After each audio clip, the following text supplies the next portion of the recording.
بسم اللہ الرحمن الرحیم۔ السلام علیکم دوستو، دنیا بھر کی خبروں میں آج آپ سنیں گے، لیکن اس سے پہلے اگر ہو سکے تو لائک اور سبسکرائب کا بٹن ضرور دبا لیں۔ شکریہ۔ فرانسیسی عوام کے شدید احتجاج کے باوجود میکرون باز نہ آیا فرانس دلدل میں۔ امریکہ مسلسل ایک شاخ سے دوسری شاخ پر بندروں کی طرح چھلانگ کیوں لگا رہا ہے؟ روسی جنگ میں مغرب کے فوجی کم پڑنے لگے، جرائم پیشہ افراد بھرتی ہونے لگے۔ عمران خان نے سب کو پھنسا دیا، توشہ خانہ میں ہر کسی نے ہاتھ صاف کیے۔ طالبان بھی امریکہ کی طرح عجیب حرکتیں کرنے لگے، اختلاف کرنے والوں کو جان سے ہی مار دو۔ سعودی عرب کے ساتھ تعلقات سے سارے کام سیدھے ہو جائیں گے۔ ایران۔ گجرات کے فسادات پر نریندر مودی کے خلاف احتساب کا مطالبہ زور پکڑنے لگا۔ شہباز شریف کی حکومت 3 مہینے اور رہ گئی تو کون سا زمانہ یقیناً واپس آ جائے گا۔ امریکہ کی تمام پالیسیاں شکست سے دوچار، یہ ملک زوال کے راستے پر چل پڑا ہے۔ تو آئیے چلتے ہیں خبروں کی تفصیل کی جانب۔ فرانسیسی عوام کے شدید احتجاج کے باوجود میکرون حکومت نے متنازع بل کی منظوری دے دی۔ پینشن اصلاحات کے بارے میں فرانس کے صدر میکرون کے متنازع بل کی 112 مخالف ووٹوں کے مقابلے میں 195 ووٹوں سے منظوری دے دی گئی۔ اس حتمی ووٹنگ اور رائے شماری کے بارے میں شکوک و شبہات بھی پیدا ہو چکے ہیں۔ اس بل میں شامل سب سے اہم نکتہ ریٹائرمنٹ کے لیے عمر کو 62 سال سے بڑھا کر 64 سال کیے جانے کا مسئلہ ہے، جس پر شدید احتجاج کیا جا رہا ہے۔ مختلف محکموں کے ملازمین نے گزشتہ چند ہفتوں کے دوران پینشن اصلاحات کے اس بل کے خلاف کئی بار مظاہرے اور ہڑتالیں کی ہیں۔ ریٹائرمنٹ کی عمر 62 سال سے بڑھا کر 64 برس کی گئی ہے، جس پر محنت کش طبقے نے شدید احتجاج کیا ہے، جن میں لاکھوں افراد نے شمولیت اختیار کی، جس سے اس ملک میں حکومت کے لیے مسائل بڑھتے جا رہے ہیں۔ فرانس کے صدر میکرون نے اس سلسلے میں کیے جانے والے ہر قسم کے احتجاج اور مظاہرے کو نظر انداز کیا ہے۔ امریکی حکومت کو خبردار کیا گیا ہے کہ حکومت صرف ایران، چائنا اور روس کے درمیان تعلقات کی توسیع کا نظارہ کر رہی ہے۔ امریکہ کے سابق قومی سلامتی کے مشیر جان بولٹن نے امریکی حکومت کو خبردار کیا ہے کہ وہ دنیا میں چائنا کے کردار میں توسیع اور روس اور ایران کے قریب ہونے کا صرف نظارہ ہی کر رہی ہے، اس کے لیے کوئی کام نہیں کر رہی ہے۔ ہم خاموش بیٹھے ہیں اور چائنا، روس، ایران اور شمالی کوریا اپنے تعلقات کو مضبوط کرنے اور ہمیں مختلف جگہوں پر دھمکیاں دینے کے لیے آگے بڑھ رہے ہیں۔ بولٹن کا یہ بیان ایران اور سعودی عرب کی جانب سے تعلقات کی بحالی کے اعلان کے بعد دوستوں سامنے آیا ہے۔ انہوں نے مزید کہا کہ چائنا کے پاس ایک حکمت عملی ہے جس کی وہ پیروی کرتا ہے، لیکن ہم مسلسل ایک شاخ سے دوسری شاخ پر بندروں کی طرح چھلانگیں لگا رہے ہیں۔ بولٹن کا کہنا ہے کہ روس اور یوکرین کے درمیان جنگ میں سب سے بڑا فاتح چائنا ہے، اور اگر روس جیت جاتا ہے تو یہ چائنا کے اتحادی کی فتح ہوگی جو اسے مزید مضبوط کر دے گی۔ اس سے پہلے انہوں نے امریکہ کی قیادت اور نیٹو اتحاد پر تنقید کرتے ہوئے کہا تھا کہ نیٹو اتحاد سوچ سے کہیں زیادہ ناکام ہو چکا ہے۔ درجنوں انتہا پسند اور مختلف جرائم میں ملوث جرمن شہری روس سے لڑنے کے لیے یوکرین روانہ ہو چکے ہیں۔ یہ افراد سیاسی محرکات کے پیش نظر اس جنگ میں شامل ہوئے ہیں۔ ادھر روس نے بھی اعلان کیا ہے کہ روس کو ایسے شواہد ملے ہیں جن سے صاف واضح ہو جاتا ہے کہ روس سے لڑنے کے بہانے 60 سے زیادہ ممالک کے کرائے کے فوجی یوکرین میں اکٹھے ہو چکے ہیں۔ مغربی ممالک نے ان کرائے کے فوجیوں کو روس کے خلاف بھڑکا کر انہیں محاذ پر بھیج دیا ہے، جہاں یہ جرائم پیشہ افراد یوکرینی فوجیوں کے نشانہ بشانہ نہتے شہریوں کو قتل عام کر رہے ہیں۔ قابل ذکر بات دوستو یہ ہے کہ مغربی ممالک یوکرین کو ہتھیار اور گولہ بارود فراہم کر کے روس اور یوکرین کے درمیان جنگ کو روکنے نہیں دے رہے۔ امریکہ اور یورپی حکام کی اس پالیسی کے نتیجے میں اب تک لاکھوں عام شہری مارے جا چکے ہیں یا زخمی ہو چکے ہیں یا پھر بے گھر ہو چکے ہیں، اور عالمی معیشت بھی بری طرح متاثر ہو کر رہ گئی ہے۔ ماہرین کا خیال ہے کہ مغربی ممالک کی مداخلت پسندانہ پالیسیوں کے بھیانک اثرات سب سے پہلے یورپی شہریوں پر ہی مرتب ہوں گے، لیکن امریکہ اور اسلحہ ساز اور جنگ پسند لابیوں کے دباؤ کی وجہ سے حالات سدھرنے کا نام ہی نہیں لے رہے۔ عمران خان نے سب کو پھنسا دیا ہے۔ توشہ خانہ میں ہر کسی نے ہاتھ صاف کیے ہیں، لیکن نام زیادہ تر عمران خان کا ہی گونج رہا ہے۔ سابق جنرل صدر پرویز مشرف، شوکت عزیز، یوسف رضا گیلانی، نواز شریف، راجہ پرویز اشرف اور آصف علی زرداری سمیت توشہ خانہ میں معمولی رقم ادا کر کے بیش قیمت تحائف وصول کیے تھے۔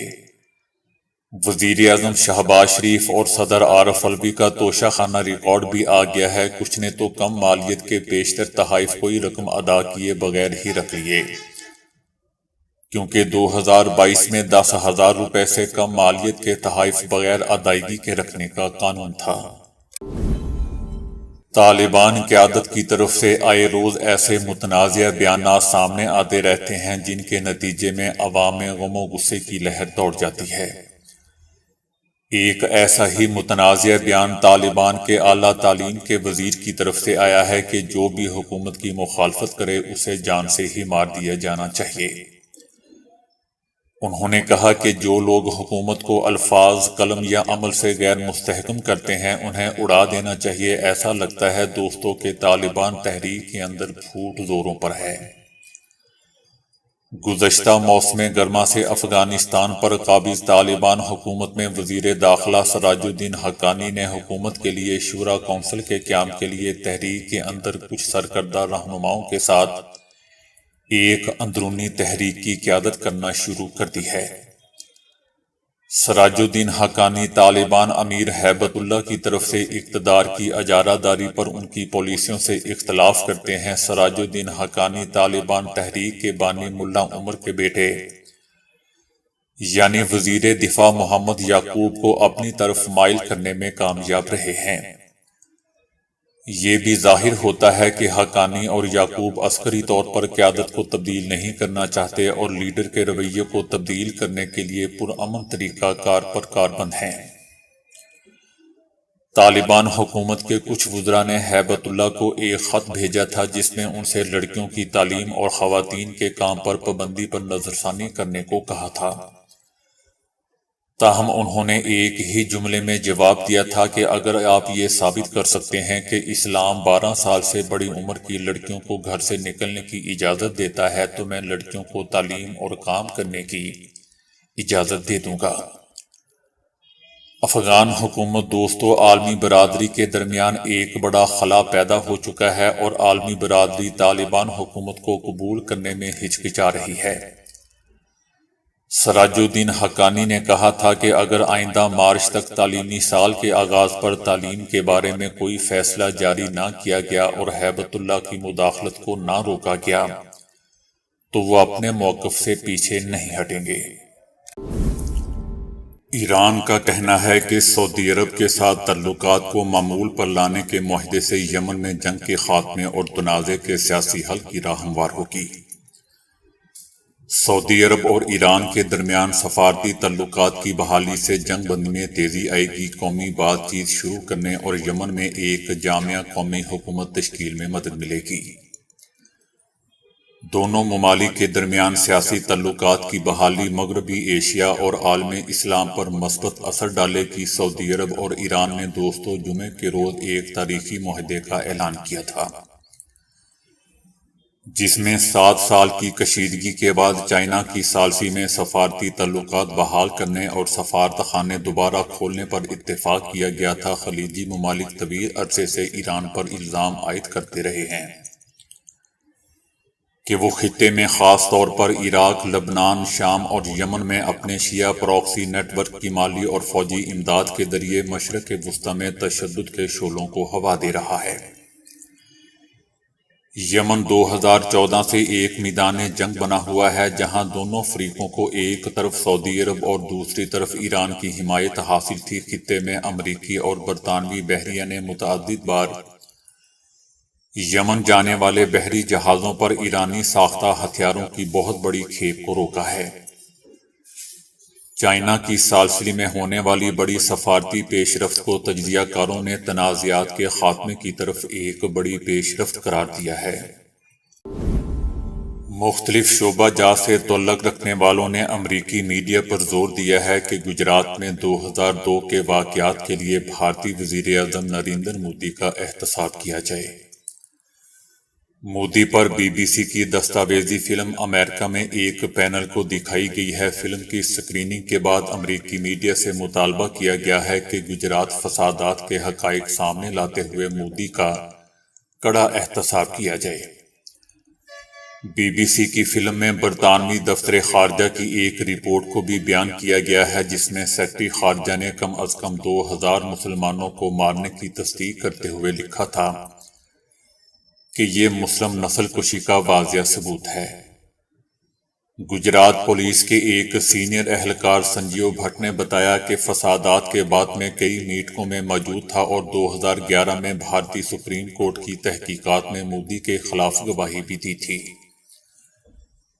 بھٹ نے انکشاف کیا کہ اس وقت کے گجرات کے وزیر اعلیٰ نریندر مودی نے پولیس کو حکم دیا تھا کہ فسادات کے خاتمے تک یعنی 3 دن تک کچھ نہ کریں اور یوں پولیس ہاتھ پر ہاتھ دھرے بیٹھی رہی۔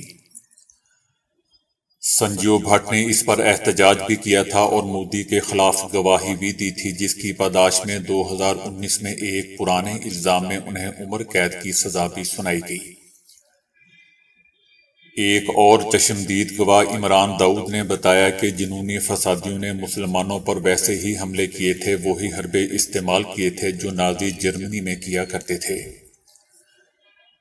دوستو، یاد رہے کہ بی بی سی کی اس دستاویزی فلم میں بھارتی ریاست گجرات میں مودی کے وزارت اعلیٰ کے دور میں 2002 کو ہونے والے فسادات کے واقعات کا احاطہ کیا گیا ہے۔ دستاویزی فلم میں اس وقت کے وزیر اعلیٰ گجرات اور موجودہ وزیر اعظم نریندر مودی کے کردار کو بھی واضح کیا گیا ہے جس پر مودی سرکار نے اس فلم کی بھارت میں پابندی لگا دی تھی اور نئی دہلی میں بی بی سی کے دفاتر پر بھی چڑھائی کی تھی۔ آج کے جدید اور ترقی یافتہ دور میں انسانوں کے لیے، دوسروں کے لیے تو دور اپنے لیے وقت نکالنا بھی مشکل ہو چکا ہے۔ تاہم پاکستان کا ماضی ایسا تھا کہ آج بھی لوگ یاد کر کے پرانی یادوں میں کھو جاتے ہیں۔ آج جہاں ہر گھر میں مہنگے فریج ہیں، وہیں ماضی میں 10 روپے کی برف کولر میں ڈال کر پانی ٹھنڈا کیا جاتا تھا۔ چھٹی سے ایک روز پہلے بڑے بزرگوں سے چھپ کر گھر میں وی سی آر لایا جاتا تھا اور ساری رات فلم دیکھی جاتی تھی۔ گھروں میں روشن دان، قلم دوات، تختی، گاچی، بستہ، گلیوں میں چارپائیاں، لکن میٹی، چور سپاہی، شٹاپو، بندر قلعہ، کوکلا چھپاکی، یسو پنجو، چڑی اڑی یا کاں اڑا، سیڑھیوں کے نیچے باورچی خانہ، بتیوں والا چولہا، ٹارزن، امرو عیار، اشتیاق احمد کے ناول، چھڑی اور سائیکل کا ٹائر، دکاندار سے جھونگا لینا، یہ سب سر عام تھا۔ اس کے علاوہ مرونڈا، گچک، ڈیکو، مکھن ٹافی اور سب سے بڑھ کر پورے محلے میں ایک گھر میں فون سب کو جوڑتا تھا۔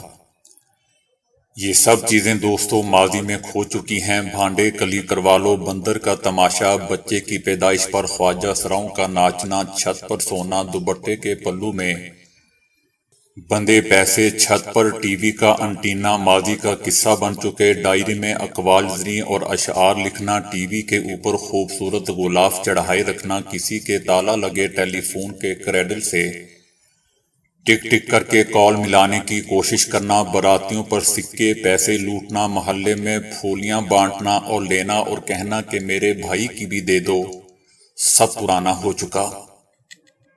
لگتا ہے دوستو کہ شہباز شریف کی حکومت اگر 3 مہینے اور رہ گئی تو یہ زمانہ یقیناً واپس آ جائے گا۔ کم از کم اس کا تو اس حکومت کو کریڈٹ دو۔ وینزویلا کے صدر نے کہا ہے کہ امریکہ کی تمام پالیسیاں شکست دوچار ہو چکی ہیں اور یہ ملک زوال کے راستے پر چل پڑا ہے۔ لاطینی امریکہ میں ایک نئی ترقی پسند لہر چل پڑی ہے جس نے تمام امریکی پالیسیوں اور نام نہاد اتحادوں کو ختم کر کے رکھ دیا ہے۔ انہوں نے کہا کہ لاطینی امریکہ میں جسے امریکہ نے ہمیشہ حقارت کی نظر سے دیکھا تھا، بائیں بازو کی تحریکیں زور پکڑ رہی ہیں۔ وینزویلا کے صدر نے کہا کہ امریکہ اب ایک ایسے تاریخی زوال کے راستے پر چل نکلا ہے جس سے واپسی ناممکن ہے۔ انہوں نے امریکی پالیسیوں کو بھی تنزلی کا شکار قرار دیا۔ تو دوستو، ابھی کے لیے اتنا ہی۔ ویڈیو کو لائک اور شیئر کرنے کا بہت بہت شکریہ۔